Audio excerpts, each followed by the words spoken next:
the 2021 Capital Series. My name is Kristin Connelly. I'm the president and CEO of the East Bay Leadership Council, where our mission is to improve economic vitality and quality of life here in the beautiful East Bay. And we're thrilled today to be joined by Assemblymember Tim Grayson in a discussion where we're going to hear about the Assembly members' priorities. We are so grateful to be sponsored today by three members of EBLC: Marathon Petroleum, IBEW Local 302, and the Contra Costa Association of Realtors. So thank you so much to our three sponsors today. And we look forward to having a great discussion. Just a quick note about format here. We are in a Zoom meeting, but we have set it up so that you actually are unable to unmute yourself, so that there's no problems with unwanted extra noise today. I hope you can respect our decision on that front. We've been at this long enough that I think all of us have been in a meeting where that hasn't been the case, and there are some embarrassing moments. So, but you do have an opportunity to ask questions. Assemblymember Grayson will be giving about 15 minutes of prepared remarks, and then we'll jump into the moderated Q&A. I have the questions that were submitted in advance by some of our registrants, but if you have a question, you can go ahead and put it in the chat, and I will keep an eye on that. Be thinking about what kind of questions you want to ask the Assembly member.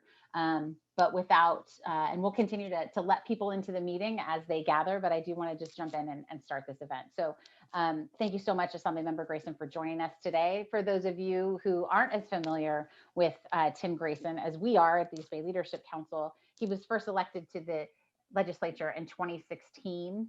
His father was a Teamster, his mother was a public transit worker, and obviously he spent important time on the Concord City Council, including time serving as mayor prior to being elected to the legislature.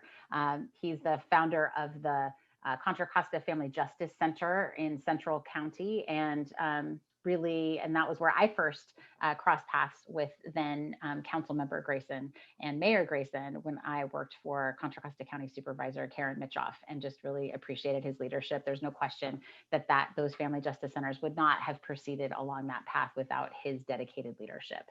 So I could go on and on and on, but I know that the Assembly member doesn't want me to give a super long introduction here and is probably eager to just jump in. So we've asked the Assembly member to talk about some of his legislative priorities today, and we'll get that started right now. So just know, Assembly member Grayson, everyone is clapping and yaying and all the things, but we've muted them. So just know that everyone is joining me in welcoming you. So thank you so much. Take it away. Good afternoon, everybody, and I am very thankful to be here, to be a part of this with you.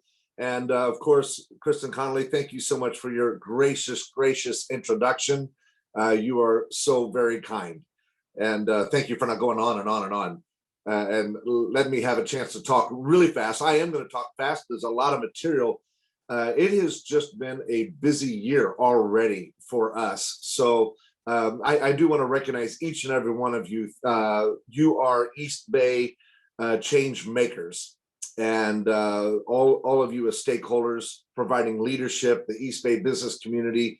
And Kristin Connelly, thank you for your leadership and putting this together and being dynamic for all, dynamic voice for all the businesses in the East Bay. So thank you for that. I do, like I said, it's been a busy year. And so I'm going to cover some of my priorities as well as a couple of pieces of legislation, and then we'll open it up for Q&A. Obviously, housing and home ownership has been a major focus of mine during my entire time right now in the Assembly, and this year is not going to be an exception. As many of you know, I was and still am an active licensed general contractor.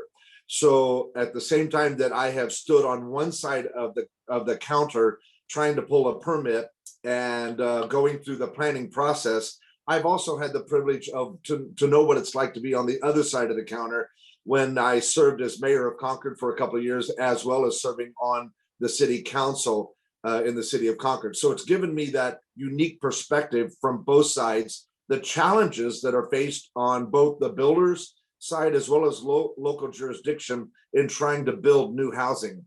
But the driver behind it, and this isn't the only driver, but the driver behind it was the fact that I have two kids. I call them kids. They're adults. 19-year-old daughter going to UC, and then I have a son, 23 years old, interviewing to go into fire academy, and he definitely needs a job. And so we're going to get him into fire academy on his own volition, of course. But here's what the driving force was when it comes to housing is I didn't want to have to get onto an airplane to go visit my children or my grandchildren because they had no choice but to move away because of affordability or the lack of affordability. And so I stepped out and said, I can make a difference here. And I believe that with my colleagues, we are working hard to make that difference. I know I said that somewhat lightheartedly, but I do want to illustrate or use that to illustrate that the housing crisis isn't just a matter of numbers on a spreadsheet. It is real, and it has real human impacts on my constituents and the people that live and work in my district and in this state. I'm going to throw a few figures at you that's pretty astounding. Across California, more than 4 in 10 households have unaffordable housing costs that exceed 30% of their household income. More than 1 in 5 households statewide face severe housing cost burdens, spending more than half of their income on housing expenses. So could you imagine what it would be like to unlock that economic activity by getting housing costs under control and what it would mean for businesses? Equally troubling, California, and this is staggering, California has one of the lowest home ownership rates in the nation, falling almost 10% below the national average. The numbers are even worse for Latinx and Black residents at 43% and 35% respectively. Now, hold on to your seat. Matter of fact, go ahead and put the seatbelt on because this one's going to blow you away.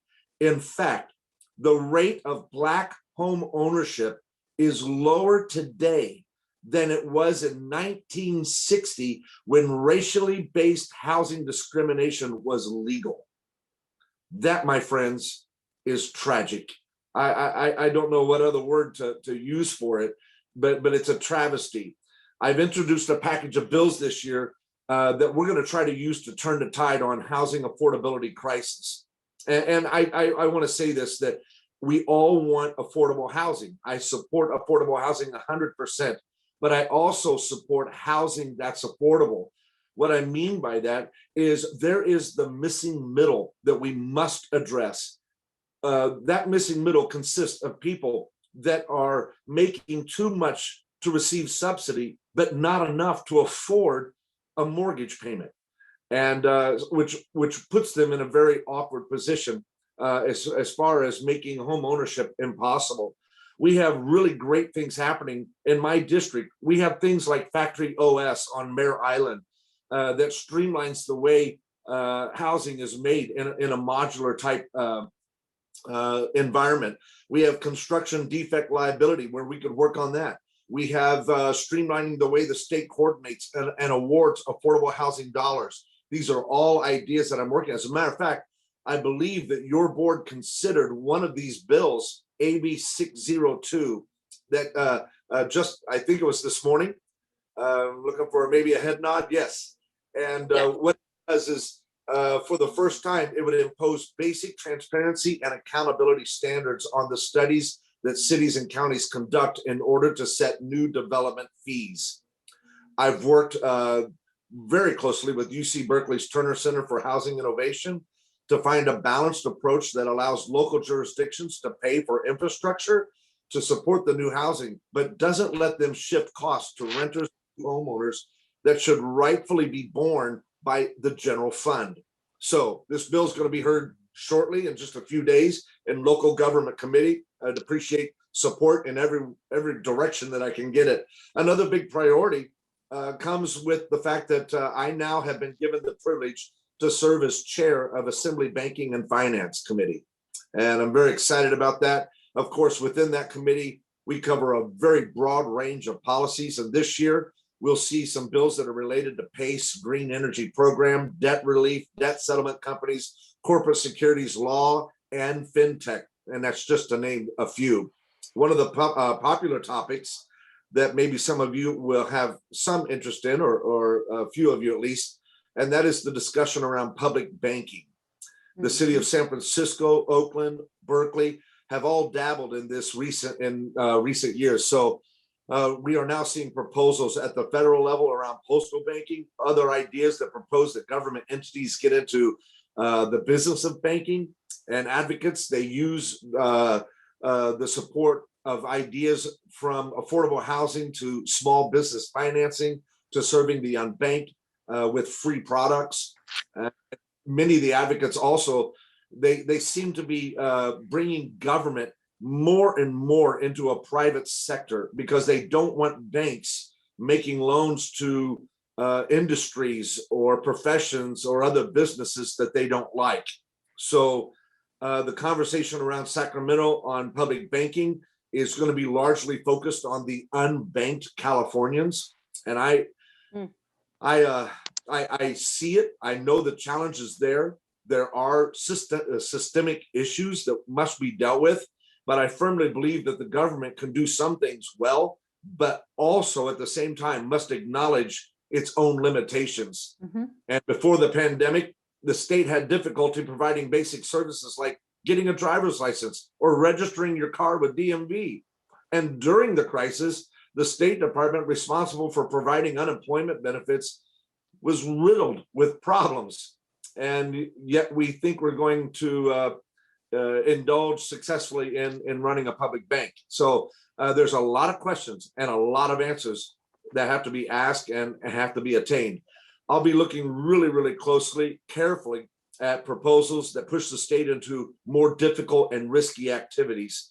While some advocates may think banking is flip on a switch and easy business, I do know this. I know enough to recognize that nothing could be further from the truth.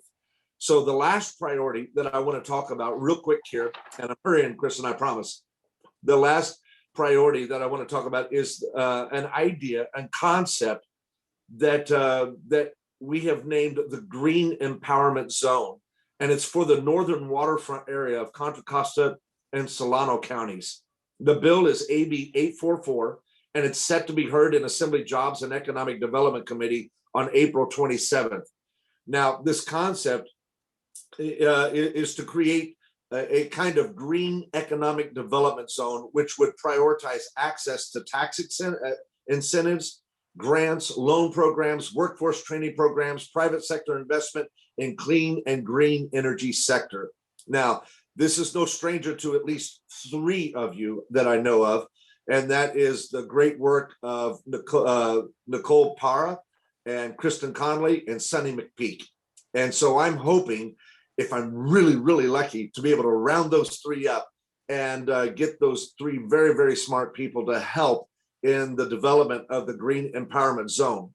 You all know that the Bay Area is the second largest oil refining center on the West Coast, and it's home to 5 refineries, 4 of them which are in Contra Costa County. And in light of the governor's most recent executive orders, oil production and vehicle electrification, the potential for loss of thousands of really good paying jobs is right before us. So it's imperative that a transition to clean tech be a priority discussion amongst federal, state, and local stakeholders. So the idea behind the Green Empowerment Zone builds off 2 previous efforts, one you know of fairly well, the Northern Waterfront Economic Development Initiative, and the one in which the 3 individuals I just called out helped put together, and that was the San Joaquin Valley Partnership. And so that partnership actually lays the groundwork for the regional scope and membership of the zone. And the partnership gives us a framework for legislation and cooperation with our federal partners. I've already been working with Congressman DeSaulnier and Thompson. We are all working together as partners. They're working on the federal level. I'm working on the state level.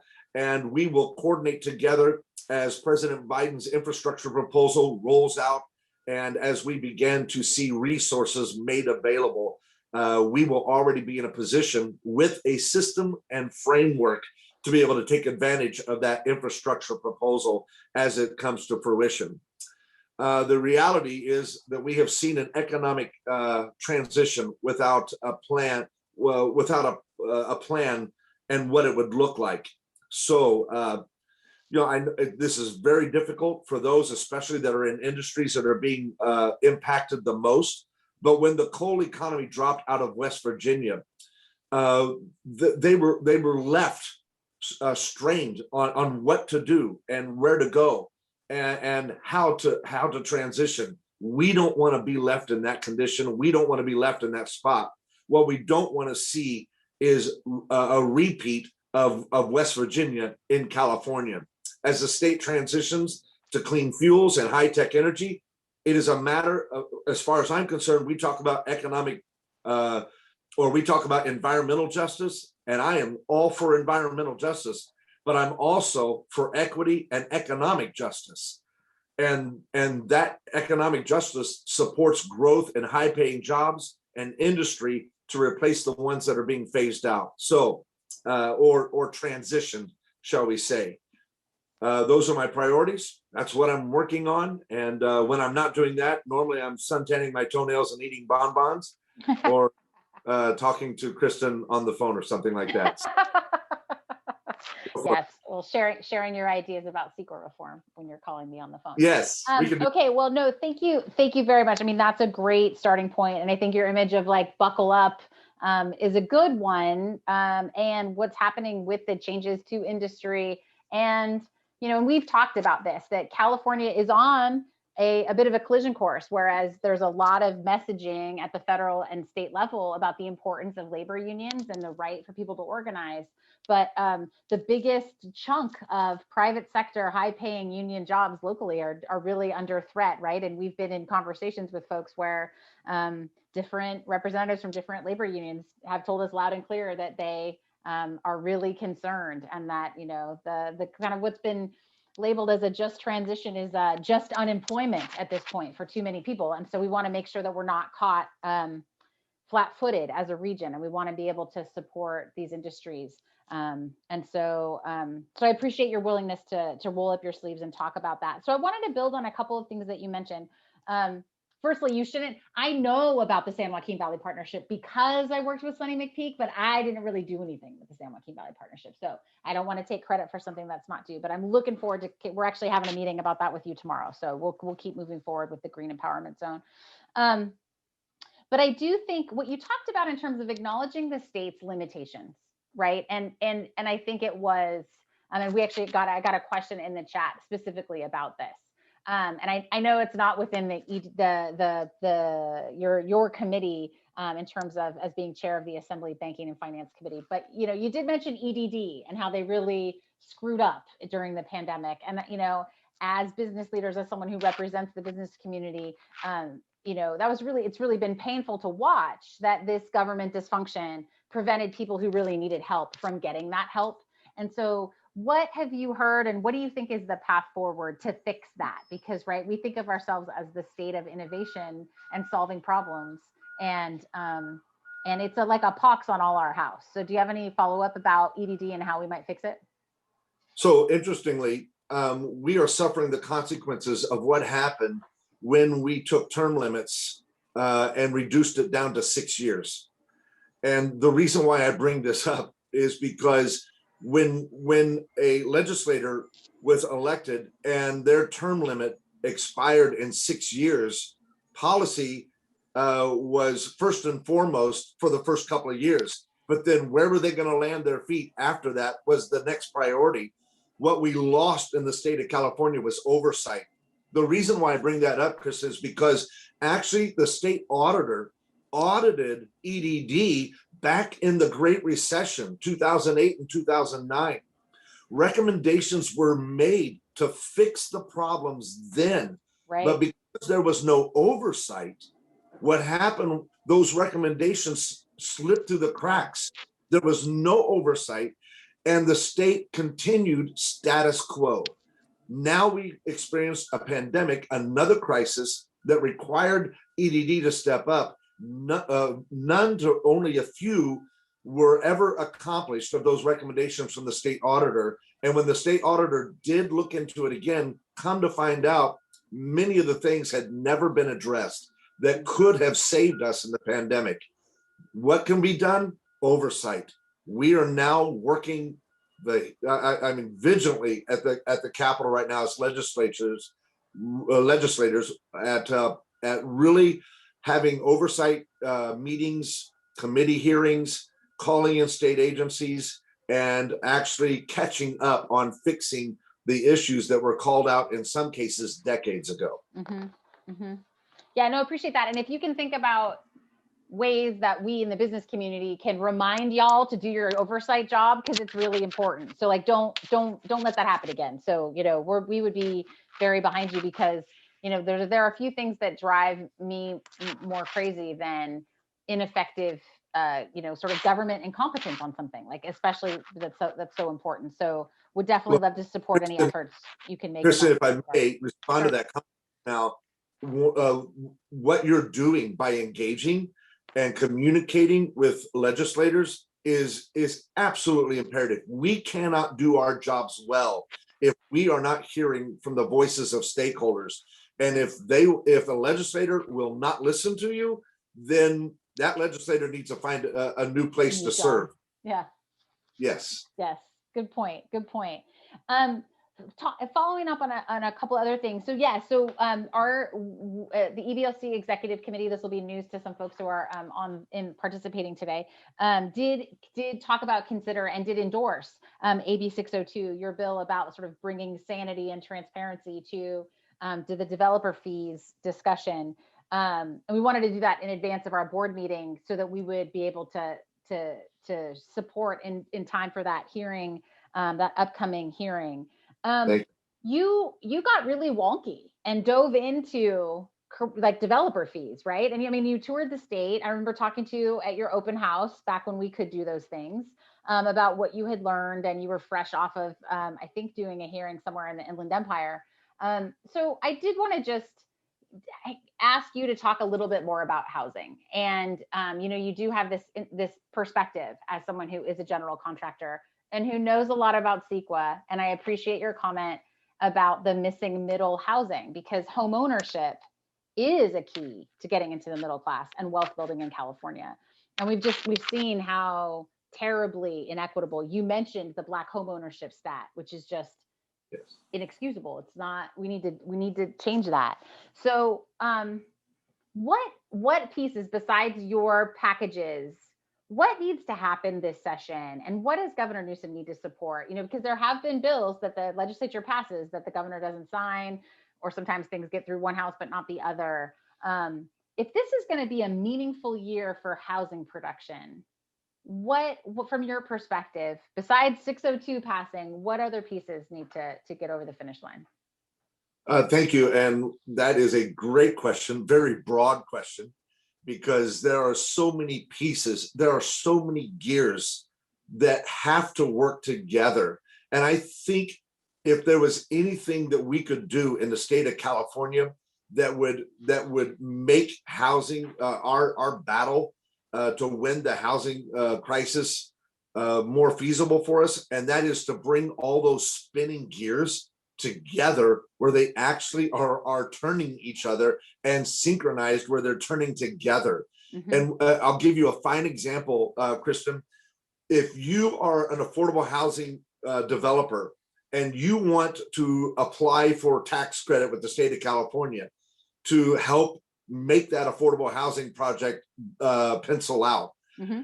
you have to go to at least 4 different state agencies, fill out 4 different applications for one single fund. Wow. And the bureaucracy is so overwhelming that it's almost a deterrent to try to go and get that tax credit. So one thing that we could do is we could bring all of that under one umbrella. The governor could accept the responsibility out of his own office, mm-hmm. and have a board that runs that agency that brings all of that consolidated together under one roof, and streamline that process. and literally not cut months, but literally cut years off of a planning process and the application for tax credit.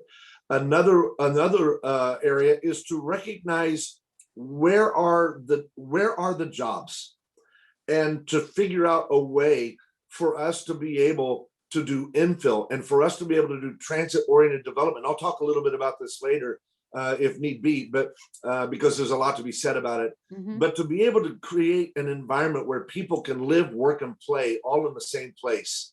And then to also take this state from the trend of becoming a renter state and redirect it back to ownership. I cannot stress enough how important ownership is to the state of California. Ownership means a stable workforce. Ownership means a certain workforce. When your employees are homeowners, they are less apt to be transit minded, and turnover isn't as high in the community when there's ownership. So we need to definitely hyper focus on getting people into ownership. And we thought we had a great idea this year when it came to the liability for developers and in multifamily housing environments, reducing that liability in half by increasing the quality of the worker and making more living units, making them more ownership minded rather than so more condos than apartments if you're deferred. Okay. But you said we thought we had a good idea. Did you not run with that bill, or did that not happen? Or we're working it. It just, you know how it goes when you introduce an idea. Sometimes it's like pulling a pin and throwing a grenade. Yeah. And it brings out a lot of voices. So we're working that idea. But it takes a lot. Right. Well, you're getting some love in the chat for talking about promoting homeownership.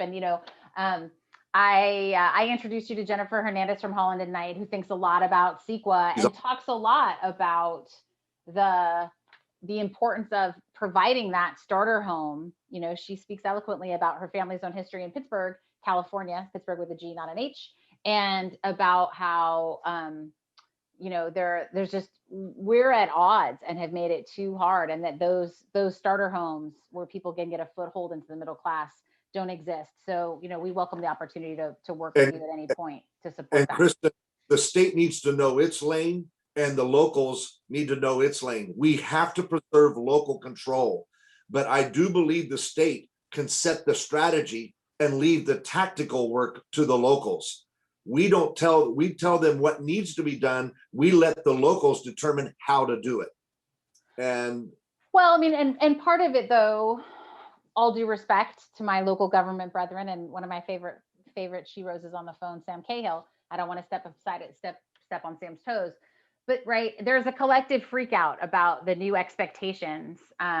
The Regional Housing Needs Assessment, RHNA, those of you know, I hate using acronyms when not everyone might know what they stand for. But there's RHNA allocations that are out that are significantly higher than before. And so cities like your own have underperformed and then now they have a much higher expectation. And so what do you think about these moves to try to bring more accountability to that process? And how do you think the state might be helpful? Because, Maya Angelou says, people show you who are, believe them. And nobody runs for I would say very few people run for a city council to be a complete barrier to progress into housing. Right. However, there's a lot of NIMBY forces that show up at different jurisdictions. And I know we're trying to figure out how to counteract those forces in a productive way that isn't, doesn't turn neighbors on neighbors. But we've got to do better. So what do you think we need to do? So there's two ways that we need to look at this, two lenses that we must approach this with when it comes to the symbiotic relationship between state and local government, and how local government accomplishes the task of providing adequate housing, especially for a workforce. Mm-hmm. And one of the lenses is from the state side, and that is instead of mandating and just stuffing and ramming policy down the throats of locals. I think partnering and actually inquiring as to what are the obstacles that you're facing, what are the difficulties and challenges that you're having, because a lot of folks who haven't served locally that are up in the Sacramento right now do not understand that housing does not pay for itself when it comes to infrastructure.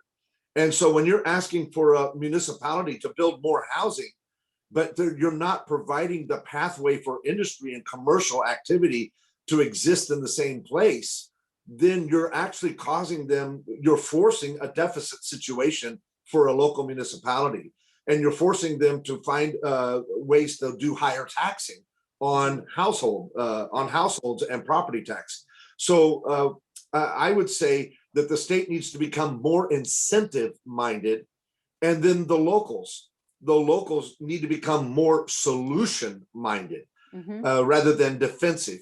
And I'm just giving you my perspective. I've served on both levels, and I see where the state can be so mandate oriented, it just makes it impossible. And the locals become so defensive, they're blind to answers and solutions. So we need folks like, here's the answer, is bringing folks like you into the discussion between state and local government. Right. Well, and everything about our economy is changing. And a lot of those trends are exacerbated by the pandemic, because I am mindful that we're 35 minutes into this conversation and I haven't talked about COVID explicitly. But the trend, I mean, you think about what's happening at Sun Valley Mall, just to make it very local and specific, or what's happening at Hilltop Mall and West Contra Costa, which is not in your district. But, you've got large, this, ever since Prop 13, local government was incentivized to choose retail over housing in terms of how, what gets built and what gets supported. And I just think that there needs to be some creative solutions and really kind of thinking about this, because there's been a lot of talk about full on revenue reform for a lot of years that's gone nowhere. And so it's right. I mean, we should, at this point, we know the incentives in the system. And if we want a different outcome, we should think about changing the incentives. And so we'd love to, again, work with you. We're just going to cover it all today, Tim. We'll do some Prop 13, we'll do some CEQA, we'll get it done. We'll build some houses. We'll take care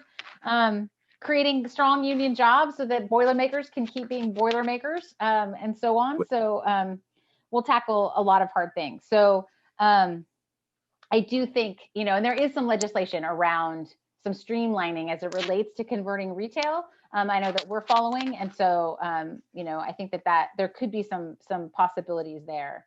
But I do, what you were saying about bringing all the gears of government together, I think that's so important for lots of things, right? And so thinking about what got announced this week, I was glad to be invited to a briefing with Dee Dee Myers and Dr. Aragon about this beyond the blueprint, right? Tuesday's announcement that June 15th will be reopening. So I wanted to ask you about that in terms of, as a member of the legislature, right, co-equal branch of government, what do you think about that game plan to open on June 15th? And what do you think the legislature needs to do in order to really make that happen? Because I know in particular, whether it's my good friend Elaine Schroth at Visit Concord or any of the travel and tourism industry around the state that has really, and hospitality, which has really suffered locally, just like our energy sector has taken a hit. I would hate for all these planning to go in, but for us to fail and us not to be able to reopen. But what do you think the legislature needs to do to help support that plan? Well, there are so many things I'm thinking of right now that I'm going to exercise discretion. Unfortunately, the legislature has not been a part of the process like it should have been. And not to its own accord. The administration has been very possessive and very siloed from the legislature, and has exercised executive orders, has put out decrees, has pretty much ran the show, and to our frustration. However, now that we are back and now that we are engaged, I think one of the things that we can do is hold really strong when it comes to the budget, and especially with the May revise that is coming out, to make sure that the funding that we are receiving for COVID-19, for COVID related issues, that money goes to those entities, whether it be small business, and taking that money and supporting small businesses with direct COVID related expenses, or whether it's bringing our manufacturers back up and online and making sure the employees are safe, whatever it is. So what we're facing here with an accelerated transition in our economy and the ecosystem of energy, making sure that some people talk about job transitions, and the transition, environmental transition, all that. I want to talk about job preservation. And so how do we preserve our building trades? How do we jobs that are at risk right now? How do we preserve our crafts that are at risk, and skilled trained force? How do we keep them in the state of California? And again, that goes back to how are we going to work with the framework of this budget and the May revise to address what folks have suffered from the most this past year. And that means cost recovery for PPE. If we're limited to direct cost, then opening it up for businesses to have some cost recovery, not just government, but businesses as well. Right. Yeah, no, I realized that was like it's a whopper of a question. And I promised that I would, keep my my school board member hat off, but certainly, so I co-chair, but I co-chair I'll keep it in the business lane. I co-chair the REAL Coalition, which stands for Regional Economic Association Leaders. I co-chair that with Lucy Dunn of the Orange County Business Council. So we're statewide. So with my peers around the state, we noticed the legislature not really being as active as we had hoped and expected last summer. And so there are so many important things to address to help us, recover and build back better. So to get to that reopening and help you with all those things you just laid out in terms of these accelerated transitions and supporting small businesses and making sure that the COVID money gets where it needs to go. Definitely, it's another hand extended in partnership, because the business community does need you and need you to lead. And we want to see the state recover. I do want to be respectful of the folks that submitted questions in advance. So we do have a couple of those. So changing gears a little bit, we got a question about sort of whether or not you think that we've learned the lessons of the foreclosure crisis, right? Which was really painful for, significant portions that, really hit hard in lots of places, but, Eastern Contra Costa was one of them. But so the question is, with the foreclosure crisis looming ahead after the moratorium is lifted, what's your plan to ensure that the state doesn't repeat the mistakes of 2008 foreclosure crisis? How can we plan ahead so we can build back better? And I think the implication being that too many people lost their homes and then were stuck and had terrible credit, and then we had empty homes and displaced people. So what are your thoughts on that? So I think one thing we have now that was lacking previously was the Bill of Rights, the Homeowners Bill of Rights. So there are protections that have been put in place. And I think the other thing that we have going for us this time is the collaboration, because nobody wants to see a repeat.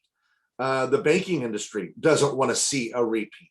It's not in their best interest. It's not in anybody's well-being. So I found it interesting that last year, and I believe I have Stephen, my chief, on as well. But I was surprised that last year there were only at most for the entire state of California, only a few hundred foreclosures actually filed, and which was astounding given what was happening. Right. The message or the takeaway from that was that the forbearance programs that were put in place and the cooperation of the industry was very well, it was imperative to us being successful in avoiding foreclosure crisis. Now that now that this forbearance program may be coming to a sunset or to an end, doesn't mean that we just throw everything to the wind. I think what it's going to take is collaboration. I think it's going to take planning before those programs sunset, so that we are very aware of what banks' intentions are, of what the finance institutions, where they're planning on going. And then I think we need to be proactive on the legislator side to make sure that we are working with DFPI and coming up with whatever plan we have to make sure that every consumer protection is in place that can be in place, and that it is being enforced, and that the industry is being held accountable for every action that they take. Okay, and so just as a follow-up, DFPI, for people who don't know what that is, can you yes. translate that for us? Department of Finance, Protection, and Innovation. That's I was going to get close, but not perfect. I knew what you were talking about, but I wanted to get there. But yeah. So, okay. So then, and that, a lot to unpack. You are the chairman of the banking committee. So yes, we will, that was, I appreciate your take on all that. The other question we got was actually around transportation, which I know has been really important to you. And you've really been, I know that you put a lot of shoulder into the improvements, at the 680 Highway 4 interchange, which has been a bottleneck pretty much the length of my life as a kid who grew up in Martinez, not far from there. So the question we got was, discuss transportation projects that should be a high priority in the MTC ABAG Plan Bay Area 2050 final blueprint. And obviously you're not an MTC ABAG commissioner, but it's important, the efforts on a mega measure and about like how to do big things in transportation for the Bay Area is something I know that the Bay Area Caucus cares deeply about. So do you want to comment on that?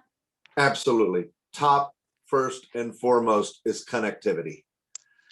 And with our transit systems, what was amazing was, and this goes back to the Family Justice Center, when we were opening it, we were doing a study of what it would take for a victim to get from where they lived to the places they needed to go in Martinez. And it took over 4 hours to travel from the Antioch Far East Bay area to Martinez with our current transit system only. And so connectivity is top of the list, along with transit-oriented development, to where those that choose and want to live in that kind of environment can actually go and live where literally within steps they can be at the transportation they need to get to their job, and not be on the road. And that frees up space for those that don't have that privilege and that choice and must be in a car and must ride. So it's not about forcing people out of their cars. It's about providing options for people who want those options, whether they want to be in a car or not. So connectivity, making sure that we can get people where they need to go in a reasonable amount of time through our transit system, and then making sure that people have options other than just having to drive here in the East Bay. Transportation, this may sound a little strange, but in addressing the commute and addressing the volume of users that are on our transportation system network, roads that is, and that is actually finding ways that we can locate what we call job centers and create clusters to where people may not, and this is where COVID-19 has accelerated things, to where maybe people, an Autodesk employee doesn't have to actually travel all the way into San Francisco, that we can provide Autodesk the incentive to have a sub office out in the East Bay and increase people's quality of life, of lives by reducing their commute from 2 hours one way to 20 minutes one way. and that is moving jobs out. That impacts transportation as well. And from there, it's trying to figure out the funding, because we all know when we passed SB1 that that was not going to be a sustainable funding source for our roads and for transportation because of the decrease in usage of fossil fuels. So how do we now come up with a way to fund our needs for infrastructure for our transportation? That'll be a high priority as well. Do you have any favorite ideas on that front, or you want to save them until you, not to put you in the hot seat, but I don't know if you have a favorite funding mechanism for you just made that so red. That, forget hot seat. That I'm melting at this point. Well, we did appreciate your support of SB1, but you make a fine point. And for those who don't know, SB1 is a reference to the most recent increase in the gasoline tax. And so as fewer people are relying on that. But yeah, there's a, to your point about the opportunity for the East Bay to capture some economic development opportunity based on what's happened with the pandemic and relocation and working from home, and yet people still needing it to collaborate. I mean, I think obviously I spend a lot of time thinking about that every day. And so, and part of our, oh, go ahead.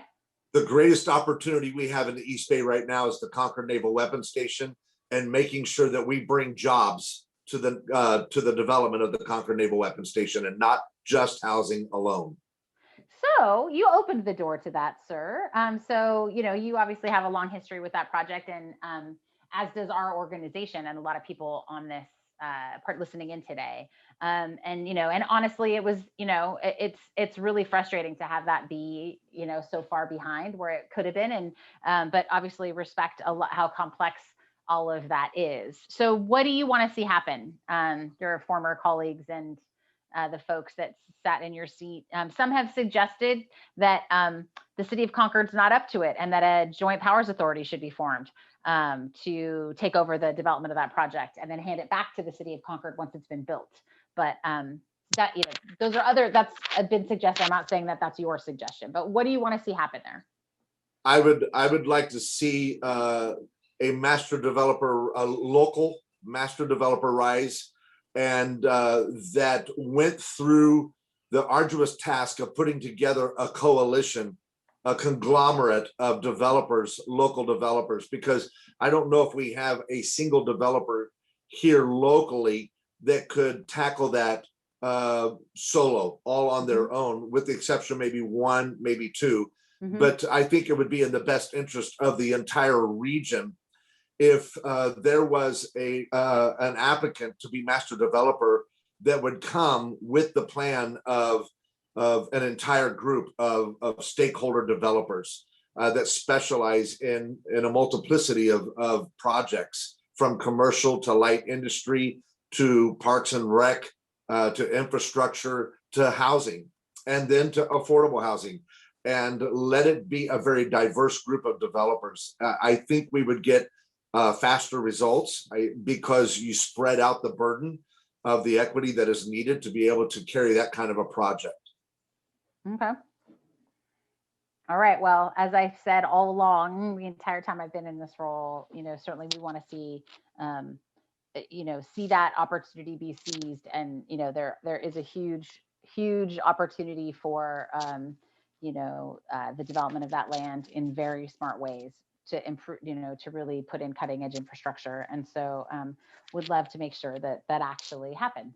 So stay tuned on that one. In the chat, we did get a question, you know, that your comment about public banking inspired a question around, let me pull it up. So I was wondering if there are public discussions on cryptocurrencies and blockchains, regulatory framework, and or possible incentives and adaptations from your perspective. I know that the Oakland A's became the first, who are a member of the East Bay Leadership Council, the Oakland A's became the first Major League Baseball team to accept the season ticket holder for a box with cryptocurrency, with Bitcoin, paid for with Bitcoin. So what are your thoughts on the question as it relates to cryptocurrency? So there has not, to my knowledge, at least on my level, There has not been any public discussions on that or any alternative to that. And I have not heard of any ideas as well that would have led to that type of conversation at this point. I have been in discussions with Cal iBank, and they themselves have not brought that up, as well as DFPI, Department of Finance Protection and Innovation. In their building of their regulations, they're a brand new department as of last year. And in the building of their regulations, that has not been a discussion either. In most cases, as far as I know, and the way I have learned on the state level, this is really something that is a conversation that takes place on a federal level. It's a federal, it's a preemption issue, not to get all wonky and law schooly on you, but yeah, so I think that whatever discussions we would have would be subject to anything that would happen and be discussed on a federal level. So we only have 5 minutes left, and I do this a lot when I'm moderating panels. So I want to give you something that doesn't exist, which is to be all powerful in California state government. And so I want to grant you 3 wishes. So, right, you've been in the legislature as your 5th year, and you've been reelected. You've learned a lot. You've seen disappointments. You've experienced, all the frustration there. So if you could do 3 things and be all powerful, what would you do? I would, number one, top of the list, address our homeless situation in the state of California, and not make it just about stuffing people into a place where we can say they have a roof over their head and a front door to walk through. But I would You're talking about housing, not shelter for the homeless. Right. I'm actually talking about where we address the homeless in conjunction, not just housing, but in conjunction with wraparound services. Got it. Yep. Where we actually address the mental health issues that come with those, that many of them that are homeless, so that it's not just about tucking them away and acting like they don't exist, but actually providing the treatment, the much needed treatment that they need. That is something that no community in our state is exempt from experiencing right now, and that's homelessness. The second thing I would do is I would try to educate my colleagues on the different types and ways of funding and resourcing, so that taxation is not the only way to actually increase revenue streams, but incentivizing business and bringing business into the state and actually helping them prosper gives you the exact same result, but with much less negative impact, because it increases jobs, which means more income tax. It increases sales, which means more retail tax. It increases property occupancy and development, which increases property tax. Right. And that leads to the other one, and that is the one you already addressed, and that was completely reforming how we collect revenue in this state, or how we collect taxes and in this state. I would reform our completely reform tax code in this state. Well, see, Assemblymember Grayson, we always have more things to talk about when we spend time together. So those questions, because you're going to come up with more questions. Well, yeah, no. I mean, it is.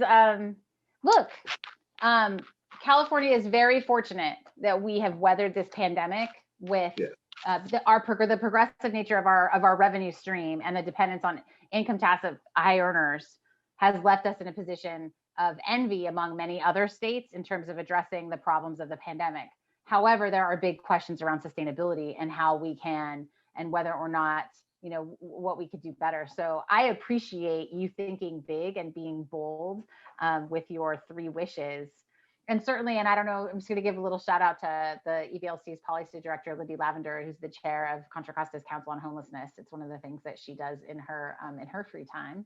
And so just, and Lavonna Martin, Contra Costa's, director of homeless services, is just, actually, I flubbed her title. She does way more than that, but she's the best in the state. And we have so much more work to do. And so definitely stand ready to partner with you on that. But I do want to respect time, and I want to just thank you for being open to anything I threw at you during this hour. I know that we're talking with Sunny McPeak tomorrow afternoon around Green Empowerment Zone, and that's something that we're going to dive in deeper, share with our members, really engage with you on. And in the meantime, we're glad to put our logo and our name and our effort behind AB 602. So everybody's muted again, so you're not going to hear big cheers. But I did want to just thank, on behalf of IBEW 302, the Contra Costa Association of Realtors, and Marathon Petroleum, which are our 3 sponsors for today. So thank you so much for participating with us. For all of you who spent time with us this afternoon,